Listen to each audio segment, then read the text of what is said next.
सांगलीत राष्ट्रवादीचे गट नेतृत्व जाहीर, सत्ता समीकरणांवर निशिकांत पाटील यांचा ठाम इशारा.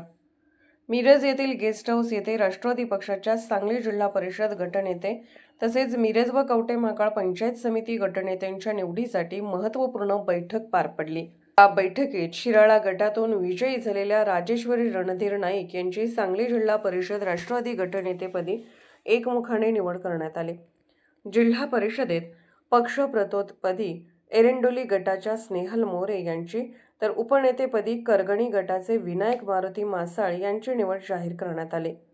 कवठे महांकाळ पंचायत समिती गटनेतेपदी दिलीप भानुदास झुरे यांच्यावर जबाबदारी सोपवण्यात आली असून पक्षप्रतोदपदी अर्जुन करपे आणि उपनेतेपदी प्रभावती माणिक निकम यांची निवड करण्यात आली.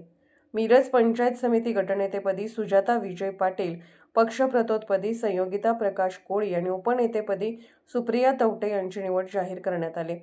या बैठकीस राष्ट्रवादीचे ज्येष्ठ नेते व माजी मंत्री अजितराव घोरपडे सरकार, जिल्हा अध्यक्ष निशिकांत दादा पाटील, माजी खासदार संजय काका पाटील, माजी मंत्री शिवाजीराव नाईक, माजी आमदार राजेंद्र अण्णा देशमुख, रणधीर नाईक पाटील, तमनगौडा रवी पाटील, सावित्री पाटील, शशिकांत जमदाडे, विनायक मासाळ यांच्यासह राष्ट्रवादी पक्षाचे जिल्ह्यातील प्रमुख पदाधिकारी आणि कार्यकर्ते मोठ्या संख्येने उपस्थित होते.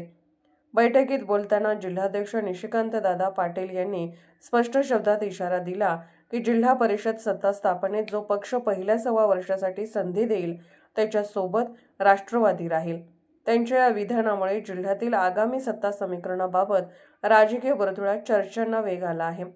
नव्या गटनेत्यांच्या निवडीमुळे जिल्हा परिषद व पंचायत समित्यांमध्ये राष्ट्रवादीची संघटनात्मक ताकद अधिक भक्कम झाल्याचे चित्र दिसून येत आहे. एकजूट, रणनीती आणि निर्णायक भूमिका या बळावर येत्या काळात जिल्ह्याच्या राजकारणात राष्ट्रवादी प्रभावी उपस्थिती नोंदवणार असल्याचा ठोस संदेश या बैठकीतून देण्यात आला. Arthrajya news मराठीकरिता bureau report. Arthrajya news चॅनलला लाईक करा, शेअर करा आणि सबस्क्राईब करा.